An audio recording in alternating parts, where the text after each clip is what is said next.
민생버스에 오른 이재명.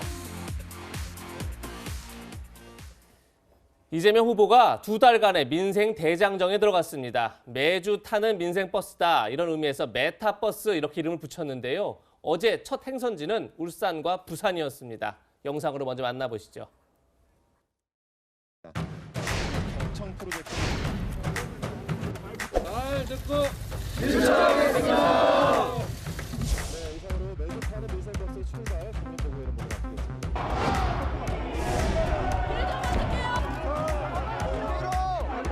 이 중에 제일 맛있는 게 뭐예요? 제 아내가 이걸 좋아해요. 예. 이게 얼마예요? 네, 이 집에 폭 터졌어. 네. 산도 드리겠습니다. 네, 커피 사 먹겠습니다.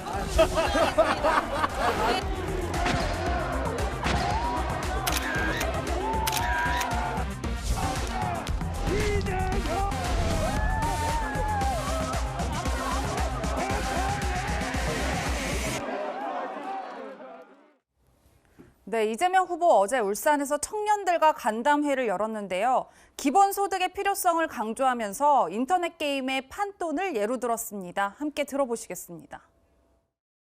오징어 게임의 한 장면처럼 누군가가 죽어야 내가 사는 이런 상황이 여러분들 내몰리게 됐고 그 중에 하나의 원인이 이제 그 불균형 발전을 포함한 불공정, 격차 또는 불평등. 넷마블이라고 게임하세요? 거기 가면 돈 다 잃으면 한 돈 다시 주죠. 왜 다시 주는 것 같습니까? 나가버리니까. 그러면 시장이 죽어요. 그래서 이 생각 때문에 기본소득을 하자는 사람이 있어요. 마크 저커버그, 빌 게이츠, 요새 그 일론 머스크. 왜? 시장이 사라질 것 같아, 자기들이 보니까. 돈 쓸 사람이 없으면 전체가 무너지죠. 네, 우선 이 의원님, 인터넷 게임 판돈과 기본소득을 비유하고 있는데 어떻게 들으셨어요? 저는 개인적으로 그 게임을 하지 않습니다. 그래서 뭐 판돈이 어떻게 운영되는지는 잘 모르겠지만 게임이라는 거는 뭐 도박도 그렇고 인터넷 게임도 마찬가지겠지만 개인의 뭐 취향 내지는 뭐 취미 이런 식에 해당되지 않겠습니까? 그거를 그 국가의 정책, 가장 중요한 재정 정책, 그리고 어떻게 보면은 그 액수가 크든 작든 국민의 전체 삶에 영향을 줄 수 있는 정책에 연결시키는 거는 선뜻 이해는 가지 않고, 이게 게임의 판돈이라고 하면은 우리가 언뜻 듣기에는 굉장히 투기적인 그 생각을 많이 하게 되는데, 그러면은 기본소득이라는 정책 자체가 아주 이런 약간은 투기적인 성격의 그 어떤 게임과 연결될 정도로 그런 정도의 수준의 그 정책인가? 지금 우리가 감안해야 될 거는 국민의 많은 압도적인 다수가 이 기본소득에 대해서 그렇게 찬성하지 않는다. 그 부분을 조금 더 염두에 두셔야 될 것 같습니다. 네, 그렇다면 최 교수님께서는 이 후보의 이 비유를 적절했다고 평가하시나요? 그러니까 아마 이제 젊은이들 대상으로 저기서 대화를 하는 거거든요. 그러니까 젊은이들이 이해하기 쉽도록 예를 든 게 이제 게임 예를 든 거예요. 예. 게임 예 중에 하나가 뭐냐면 판돈이라고 하는 게 결국 이제 개인이 들어가서 게임을 하도록 할 때 처음에 가지고 간 돈인데 그 돈을 다 잃어버리면 이제 사람들이 나가게 되니까 결국 그 게임 자체가 활성화될 수 없는 부분이 있으니 이분들한테 판돈을 다시 돌려줘서 다시 게임을 해서 그 시장이 더 활성화되게 하자. 이건 이제 비유로 든 겁니다. 물론 뭐 그 왜 게임을 비유를 들었냐 이러면 뭐 그게 할 말은 없어요. 근데 이제 아마 젊은이들을 대상으로 대화를 하다 보니까 젊은이들이 이해하기 쉽도록 얘기하기 위해서 게임을 예를 든 것 같고, 그런 상황에서 기본소득 얘기를 한 거예요. 이게 무슨 말이냐면 돈을 쓸 사람이 있어야 시장이 활성화되지 않겠냐, 내수가. 돈이 없어도 돈을 못 쓰는데 시장이 어떻게 활성화될 수 있겠냐.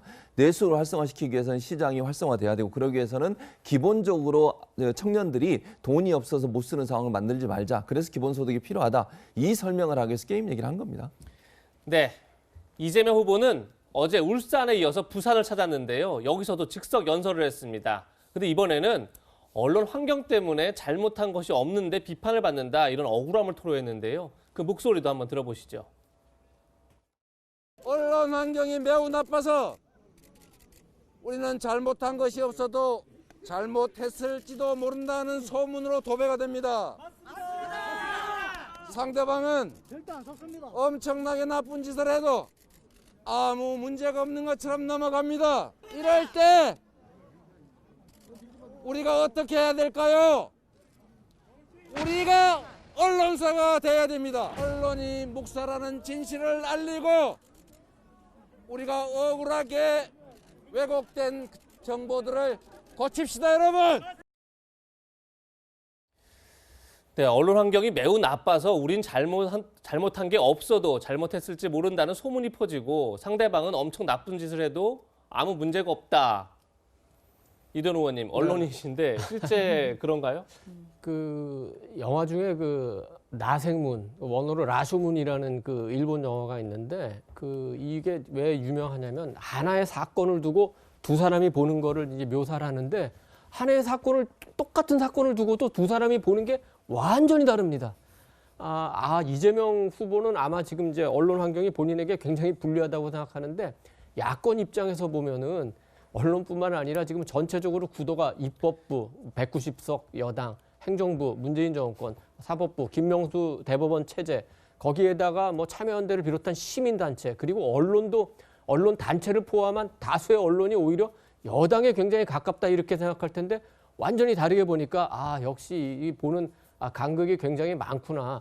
지금 언론 환경이 과연 그 이재명 후보에게 불리할까요? 저는 대다수의 언론사와 그 언론인들이 나름대로 굉장히 그 중립적인 상황에서 이제 보도를 하려고 노력을 한다고 보고 있습니다. 그렇지만 전체적으로 우리나라 그 구조로 볼 때 우리나라에는 정부의 영향력을 미칠 수 있는 언론사가 굉장히 많은 편입니다. 그리고 언론에서 가장 중요한 게 그 보도도 있지만 역시 경영도 굉장히 중요한데 경영에 굉장히 영향을 많이 미치는 이제 광고와 관련해서도 정보가 굉장히 중요한 광고원이기도 합니다. 예. 그런 차원에서 보면은 기본적으로는 여권이 야권보다는 불리할 수는 없는 상황이라고 봐야죠. 예. 네. 최지봉 교수님은 신문방송학과 교수기도 하신데요. 지금 이재명 후보는 여권 후보인데도 굉장히 언론 환경이 자기한테 불리하다. 어떻게 동의하세요? 동의해요. 왜냐하면 예. 언론학자들의 분석, 지금까지 언론학계에서 나온 여러 가지 연구 결과들을 보면 언론 지형 자체는 진보적 성향의 언론들이 훨씬 많아요, 우리나라는. 예. 그건 일반적으로 다 알려진 거니까. 그리고 이제 그러니까 동일한 사안에 대해서 왜 이게 논란이 되냐면 그러니까 언론인데도요 신문사마다 방송사마다 관점이 다르잖아요 지금. 그렇죠. 같은 사안인데도 이제 예. 이런 거는 일반적으로 지금 이루어지고 있는 현상이에요. 그걸 얘기했다고 저는 봐요. 그러니까 지금 진보적 성향이냐 보수적 성향이냐에 따라서 언론이 보는 관점 자체가 달라지는 거죠. 결국 같은 사안을 보더라도 어느 면을 보고 어느 면을 집중적으로 보도할 거냐의 문제라고 저는 보거든요. 그러다 보니까 이제 성향적으로 약간 다른 언론사들이 같은 사안에서 각각 다르게 보도하는 부분이 있습니다. 물론 뭐 언론이 보도하는 걸 저는 비판하고 싶지 않아요. 언론은 보도할 수 있습니다. 다만 정치적 성향이 일정 부분 반영된 보도들이 있는 건 사실이고 그런 부분에서 이재명 후보가 비판을 한 거라고 저는 보고 그리고 이제 했던 얘기가 뭐냐면 그래서 우리 국민들이 직접 나서서 SNS를 통해서 본인들의 의사를 좀 전달해 달라고 얘기를 한 거니까 전체적으로 본인한테 어떤 이념적으로 보면 보수적 성향의 언론사가 더 많은 상황에서 불리한 상황이라고 얘기를 한 거라고 저는 보고요. 예. 이런 부분들은 본인 입장에서 느끼는 부분을 얘기한 거니까 타당하다고 생각합니다. 네. 이재명 후보는 유시민 전 노무현 재단 이사장의 유튜브 채널인 알릴레오에 출연하기도 했습니다. 무슨 이야기를 했을까요? 함께 들어보시겠습니다. IMF 때 3억 6,600을 주고 샀는데 지금 그게 20억 가까이 가는 거예요. 이게 지금 집값 때문에 온 동네가 난리 아닙니까? 그래서 사실 되게 가책이 느껴지는 거예요. 자기 돈 하나도 안 들이고 정치 권력하고 수다 해가지고 인허가 받아가지고 남의 돈으로 땅 사서 계약금 받고 분양해가지고 그 돈으로 잔금 주고 돈 한 푼 안 들이고 막 수천억씩 이렇게 소위 말해 해먹는 걸 보니까 이게 너무 배가 아프다. 이게 내 입장에서도. 근데 주변 다른 사람은 오직하겠냐. 보통은 배 아프다고 안 그러고 열받는다고 얘기하는데. 네, 정 변호사님 보신 대로 이 후보가 부동산 개발에 대해 굉장히 강도 높게 비판하고 있잖아요. 어떻게 네네. 들으셨어요? 저는 공허하다고 들었습니다. 왜냐하면 IMF가 97년이었어요. 97년 말 이맘때쯤이었는데 24년 전이었죠. 그때 기준으로 해가지고 강남과 분당의 아파트 값이 1년에 1억씩 올라갔어요. 근데 그 절반이 지금 문재인 대통령 그 재임 중에 그 절반이 올라갔단 말이에요. 근데 이런 와중에서 대장동 사태가 벌어진 거죠. 대장동 사태 제가 어떻게 저는 이해하고 있냐면은 도시개발법에 보면 강제 수용권이 있거든요. 이 강제 수용권을 남용해가지고 원주민의 땅들을 거의 절반 값에 헐값에 이걸 갖다 산 다음에 그로 인해서 막대한 이익을 몇몇 도시개발업자들이 취득한 거예요. 검찰이 공소장에서 뭐라고 이야기했냐면은 대장동 사업을 투명 공정하게 진행해서 공사 이익을 위해서 직무 수행할 업무상 임무가 있음에도 불구하고 이를 위배해가지고 막대한 손해를 끼치고 막대한 이익을 얻었다. 이렇게 검찰에서도 이야기하고 있단 말이죠. 그런데 이런 상황에서 당시 성남시장이었던 이재명 후보가 지금 조금 전에 알릴레오에서 나왔던 그런 이야기를 과연 할 수 있는 것인지, 그런 이야기를 듣는 일반 서민들은 어떤 생각을 할 수밖에 없는 것인지, 거기에 대해서는 전혀 이해를 못하고 계신가 하는 참 의아한 생각이 들면서 참 공허하다는 느낌을 받았다는 이야기를 다시 한번 말씀드리고 싶습니다. 네. 최근 이재명 후보의 부인 김혜경 씨가 낙상 사고를 당해서 이 후보가 하루 일정을 전면 취소한 일이 있었죠. 이를 두고 악의적 뉴스가 퍼지자 민주당은 사고 당시 CCTV 사진과 119 신고 기록 등을 공개했습니다. 그런데 문제는 김혜경 씨가 지금 보시는 건 이제 시간대를 공개한 내용입니다. 11월 9일 날 0시 50분에 처음 이제 3분간 의식을 잃고 쓰러져서 눈 왼쪽 눈 부분이 2cm 정도 찢어졌다. 그래서 119에 가서 119로 병원에 가서 치료를 받고 복귀한 시간까지를 공개했는데요. 문제는 김혜경 씨를 도운 119 구급 대원들이 밤샘 근무, 퇴근도 하지 못하고 소방서로 불려가서 경위 조사와 함께 질책을 당했다는 겁니다. 네. 원래가 9일 오전 9시까지가 근무인데 당시 소방의 날이어서 자체 행사 때문에 낮 12시까지 대기하다가 결국 20분간 질책을 받았다. 지금 이렇게 알려지면서 논란이 커지고 있는 상황인데요.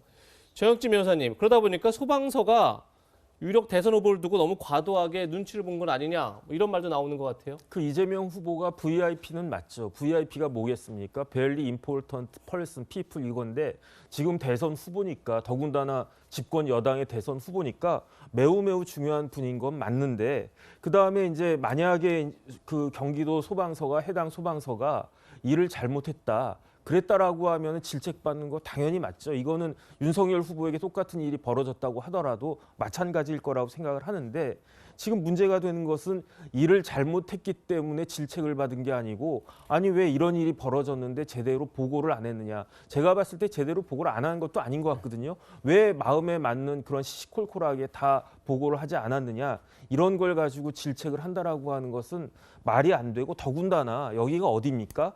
경기도 소방재난본부 아니겠습니까? 네. 그러면 경기도 지사를 뭐 직전까지 이재명 후보가 했기 때문에 더더군다나 눈치를 본 거 아니냐, 이런 이야기를 하게 될 수밖에 없고, 이렇기 때문에 오히려 이재명 후보에게 더 누를 끼치는 행동을 그 소방본부가 한 것이다. 저는 그렇게 생각이 됩니다. 네. 네. 이번에는 국민의힘 윤석열 후보의 대선 행보 짚어보겠습니다. 오늘의 마지막 한랭킹입니다.